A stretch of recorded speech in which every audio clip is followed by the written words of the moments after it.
Once upon a time, upon a cold, crisp Christmas Eve, old Scrooge was busy in his counting house when he received an unexpected visit from his nephew.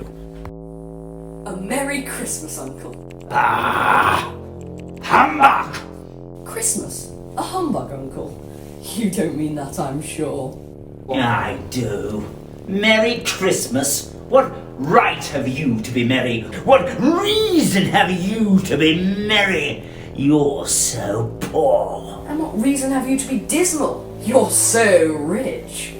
If I had my will, every idiot who goes around with the words Merry Christmas on his lips would be boiled with his own pudding and buried with a stake of holly through his heart. Christmas has never put a scrap of gold or silver in my pocket, but I believe it has done me good, and it will do me good. So I say, God bless it. Good afternoon. I'll keep my Christmas humour to the last. So a Merry Christmas, Uncle. Good afternoon. As he left, two others entered. At Christmas, Mr. Scrooge, we should care for the poor and destitute who suffer greatly at the present time. Many thousands are in want of common comfort, sir. Are there no prisons? Plenty. A few of us are endeavouring to raise a fund. What should I put you down for? Nothing. You wish to be left anonymous? I wish to be left alone. I help to support the prisons and the workhouses, and those who are badly off must go there. Well, many can't go there, and many would rather die, sir. Well, if they had rather die, they had better hurry up and do it! Now get out!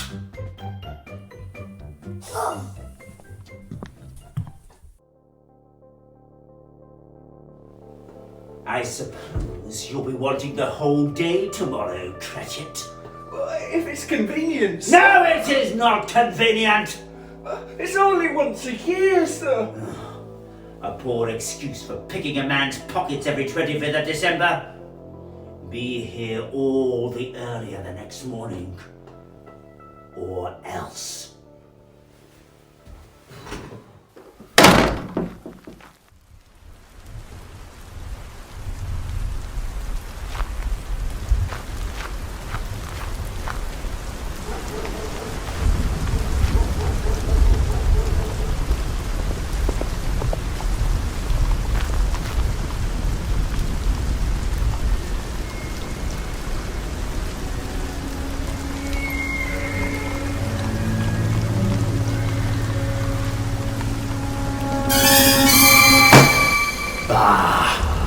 Humbug!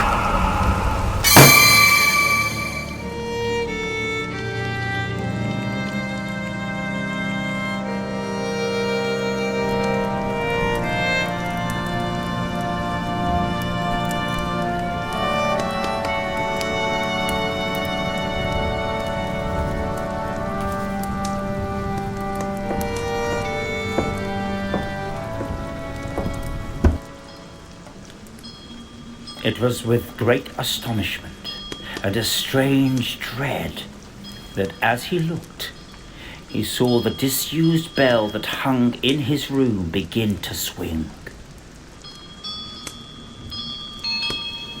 Soon it rang out loudly, and so did every bell in the house.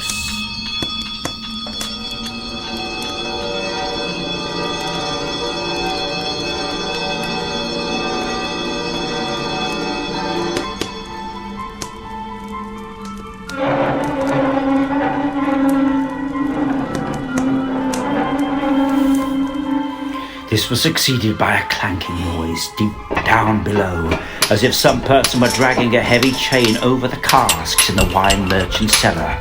Then he heard a noise much louder, coming up the stairs into the room. A spectre passed and materialized before his very eyes.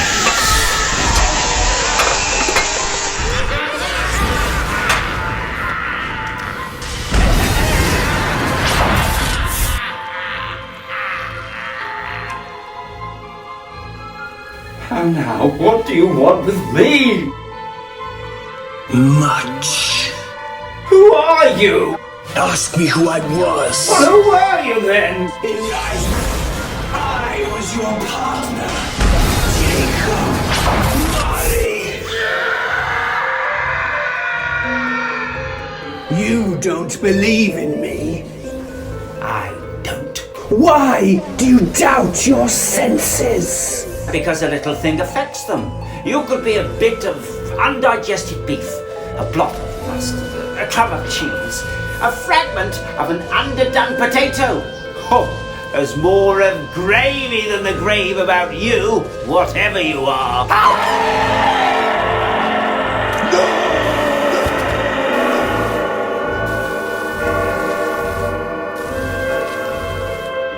Mercy, mercy! Dreadful apparition.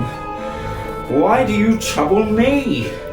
Why do spirits walk the earth? Why do they come to me?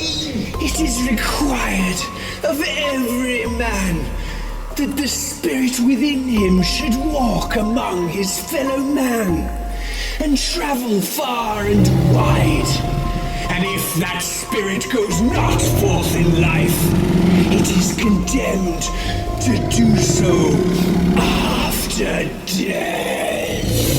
It is doomed to wander through the world and witness what it cannot share, but might have shared on earth and turned to happiness.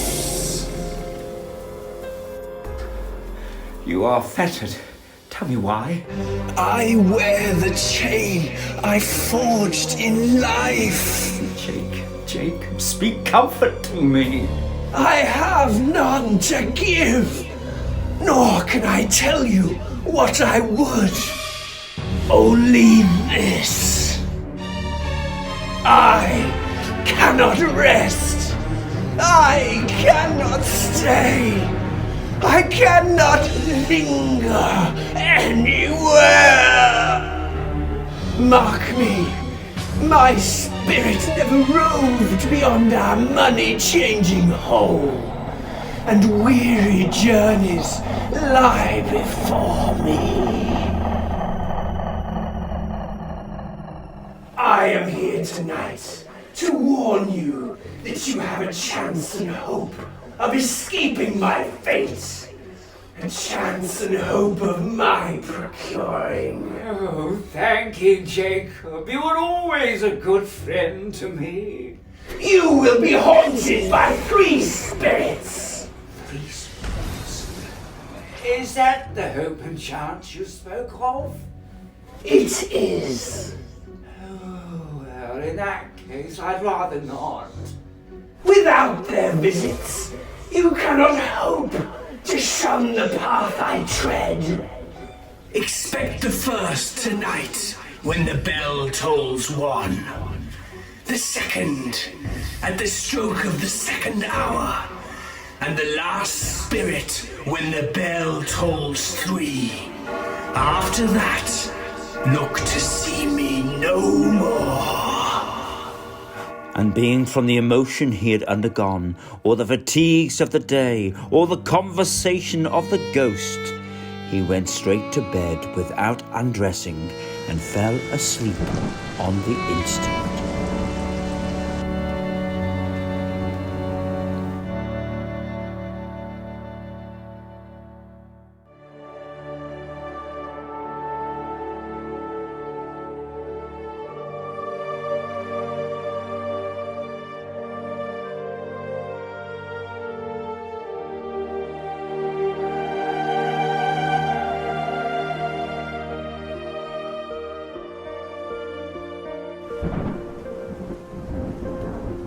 Are you the spirit whose coming was foretold to me? I am.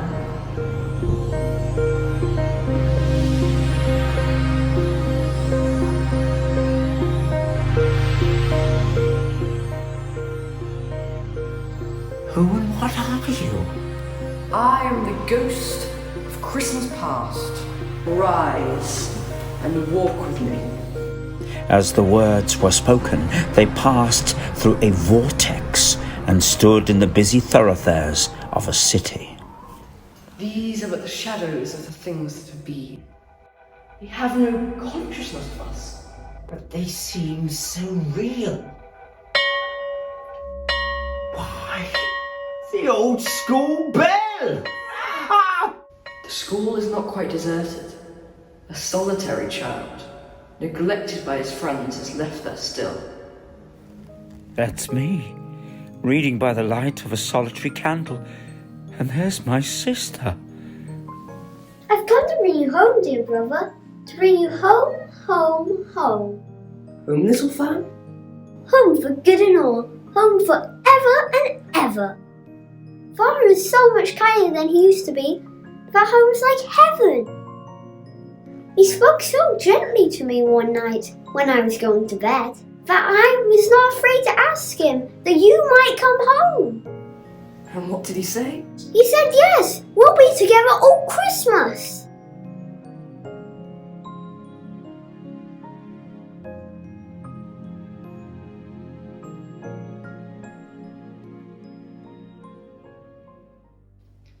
Always a delicate creature with a large heart, but she died a woman and did have, as I think, one child.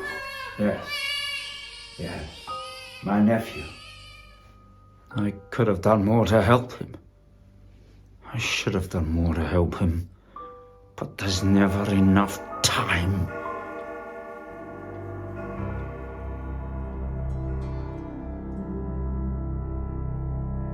Do you know it? Know it? Of course I know it. I apprenticed here. Ha ha! It's time! Yes! Why, it's my old master, Fezziwig, alive again! Oh! Away they all went, 20 couple at once, hands half round and back again the other way, down the middle and up again, round and round, with old Fezziwig clapping his hands and crying out, well done, and wishing them all a Merry Christmas. I was so happy here. He has spent but a few pounds of his money, but see their gratitude. Is that so much that it deserves this praise? It isn't that. It's who he was. The happiness he gives is quite as great as though it had cost a fortune. What's the matter? Nothing in particular. Something, I think. No! I should just like to say a few words to my master, that's all. My time grows short. One shadow more. No, not that. Not that! I don't want to marry you, Ebenezer. You love only money. Oh, Spirit! Remove me from this place and hold me no longer! I told you, these are but the shadows of the things that have been. That they are what they are. Do not blame me. Remove me, I cannot bear it! The ghost was undisturbed by the efforts of its adversary, and eventually he, being exhausted, sank into a heavy sleep. Scrooge awoke in his own parlour to find it had undergone a surprising transformation. The walls and ceiling were so hung with living green that it looked a perfect grove. Suddenly, he heard a strange sound and went to investigate. Come in and know me better, man. I am the ghost of Christmas presents.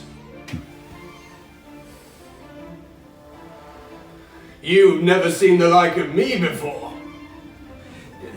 I don't think I have. Spirit, conduct me where you will. Last night I went forth upon compulsion, but I learned a lesson, which is working upon me still. Tonight, if you have aught to teach me, let me profit by it.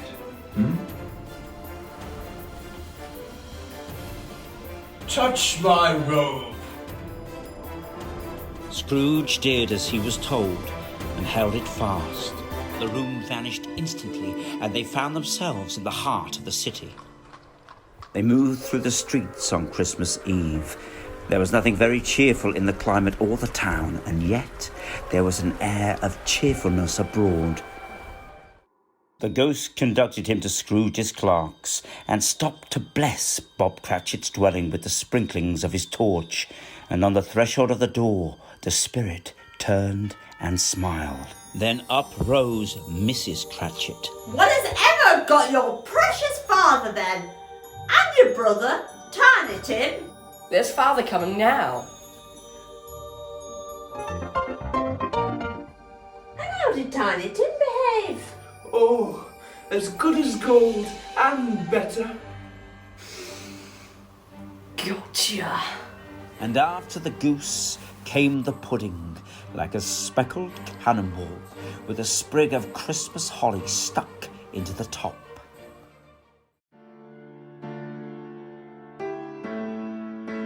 Spirit, tell me if Tiny Tim will live. I see a vacant seat and a crutch without an owner.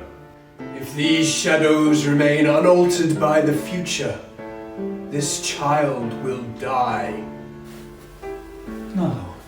No, kind spirit, say he will be spared. If he be like to die, he had better do it and decrease the surplus population.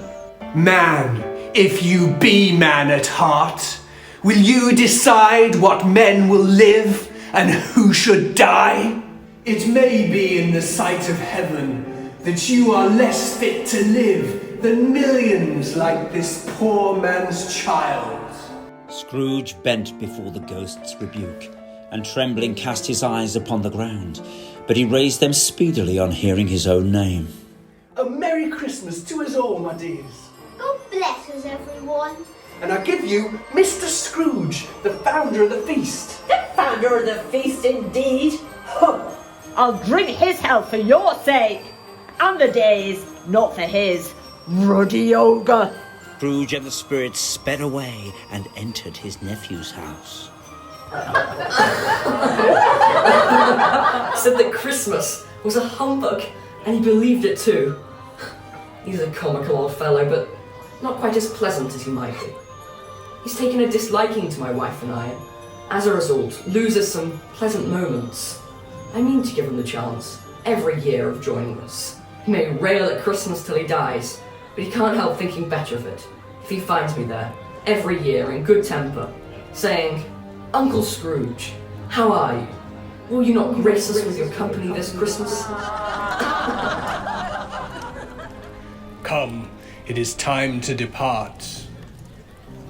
Much they saw and far they went, and many homes they visited, but always with a happy end. The spirits stood beside sick beds, and they were cheerful. On foreign lands, and they were close at home. By struggling men, and they were patient in their greater hope. By poverty, and it was rich. Our spirits' lives so very short. My life upon this globe is very brief. It ends tonight. Hark, the time is drawing near. Forgive me if I am not justified in what I ask, but I see something strange about your person. Tell me, spirit, are they yours? They are man's, and they cling to me appealing from their fathers. The boy is ignorance, and the girl is want. Have they no refuge or resource? Are there no prisons? Are there no workhouses?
Ghost of the future, I fear you more than any spectre I have yet seen.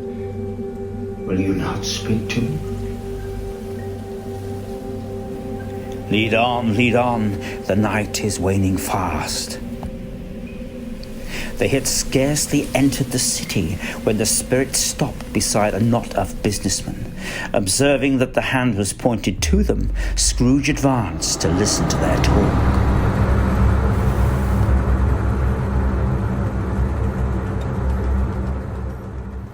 I don't know much about it either way.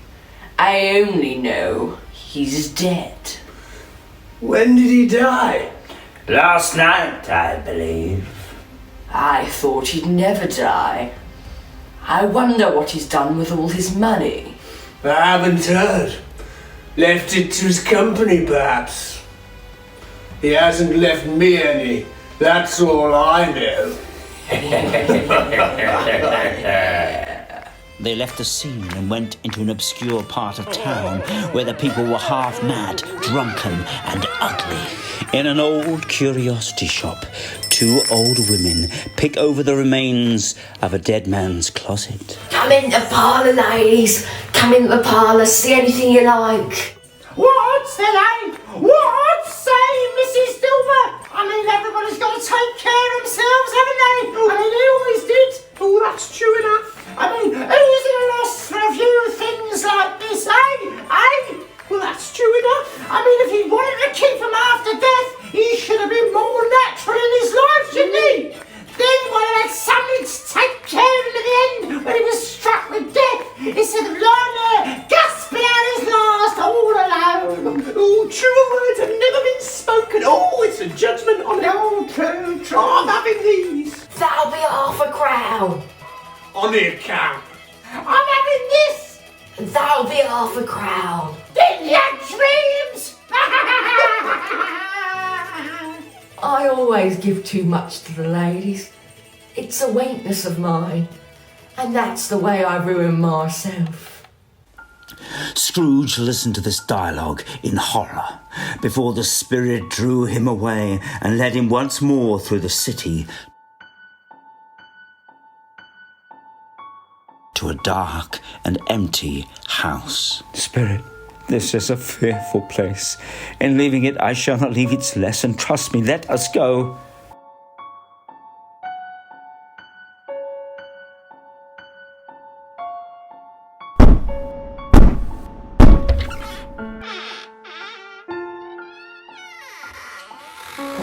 God!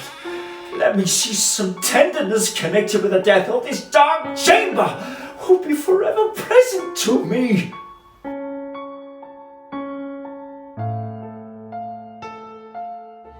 The ghost conducted him to poor Bob Cratchit's house.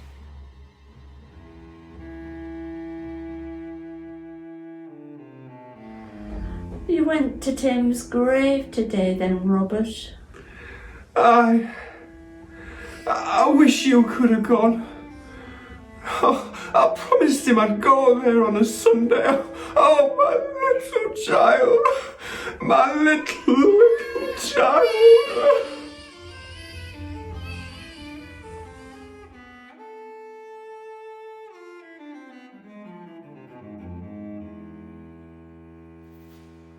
Oh no. Not Tim. Not Tiny Tim. Oh, Spectre. Something informs me that our parting is at hand. I know it, yet I know not how. But first, tell me, what man that was in the darkened house whom we saw lying dead. The ghost of Christmas yet to come conveyed him to a dismal, wretched, ruinous churchyard. The spirit stood among the graves and pointed down to one. Scrooge crept towards it, trembling as he went, and following the finger read upon the stone of the neglected grave his own name, Ebenezer Scrooge.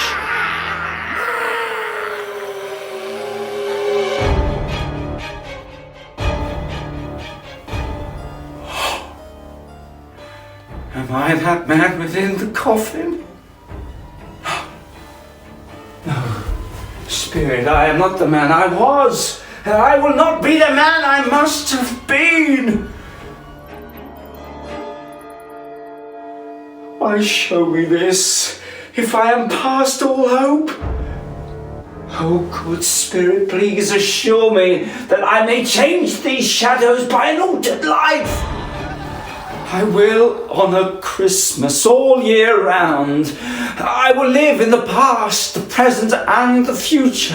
The spirit of all three will strive within me. I will not shut out the lessons that they teach. Oh, please, please, tell me that I may sponge the writing off of this stone. Please, please.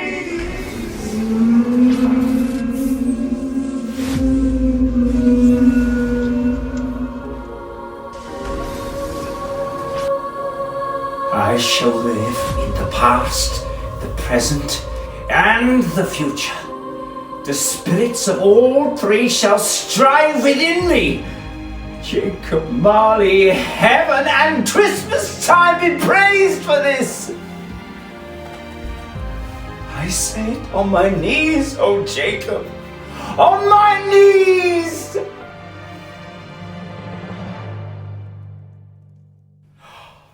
Oh, I'm as light as a feather, I'm as happy as an angel, merry as a schoolboy, as giddy as a goose. A Merry Christmas to everybody! Scrooge was checked in his transports by the churches ringing out the lustiest peals he had ever heard. In a state of high excitement, he ran out into the street and stopped a passing boy in Sunday clothes. You boy! What's today? Today? Why, Christmas Day! It's Christmas Day! I haven't missed it! The spirits have done it all in one night! Of course they can. They can do anything they want! I say, boy, do you happen to know the poulterers at the corner? I should hope so. An intelligent boy, a remarkable boy! Do you happen to know if they've sold the prize turkey that was hanging up there? Not the little one, the big one! What? The one as big as me? Oh, what a delightful boy! Yes, my buck. It's hanging there now. Is it? Well, then go and buy it. You're having me on. No, I am in earnest. Go and buy it, and then have it sent to Bob Cratchit's house. He shan't know who sent it. It's twice the size of Tiny Tim. Oh! Scrooge dressed himself all in his best and at last got out into the streets. He had not gone far when he beheld the two gentlemen who had walked into his counting house just the day before. Hello, my dear fellows. How are you? I hope you succeeded yesterday. It was very kind of you. A Merry Christmas to you both. Mr. Scrooge? Yes, that is my name, and I fear it will not be pleasant to you. Allow me to beg your pardon and ask if you will accept this small donation. Lord bless me. My dear Mrs. Scrooge, are you serious? Quite serious. Not a farthing less. A good many back payments are included in it, I can assure you of that. Just do me this favour. My dear sir, I don't know what to say to such munificent... Generosity. Don't say another word. Just come and see me sometime. You will come and see me, won't you? I will, sir. Oh, thank you. Thank you, gentlemen. I am much obliged. I bless you 50 times. 50 times over. I bless you. Oh, Merry Christmas. In the afternoon, as the sky began to darken, Scrooge turned his steps towards his nephew's house. There's someone to see you, sir. Who on earth could that be on Christmas Day? Come in! It is I, your Uncle Scrooge. I've come to dinner, Fred, if you'll have me. Why, of course, Uncle, of course! Oh, Merry Christmas, my dear boy! Merry Christmas, my dear! Merry Christmas, everybody!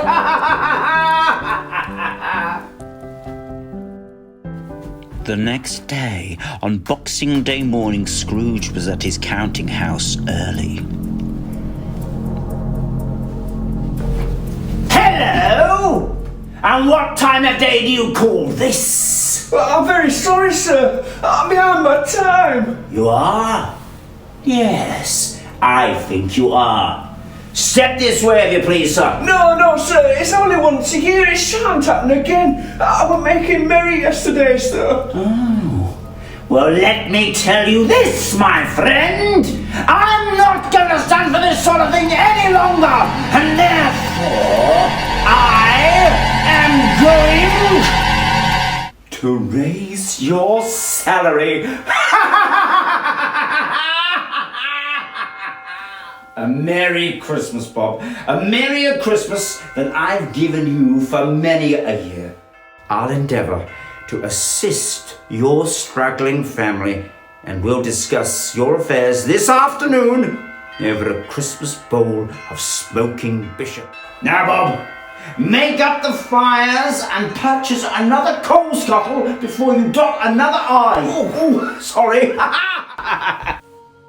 Scrooge was better than his word. He did it all and infinitely more. And to Tiny Tim, who did not die, he was a second father. He became as good a friend, as good a master, and as good a man as the good old city knew, or any good old city, town or borough in the good old world.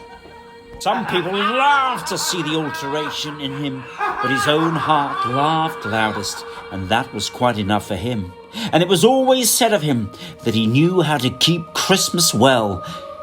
May it be truly said of us and all of us. And so, as Tiny Tim observed, God bless us, everyone.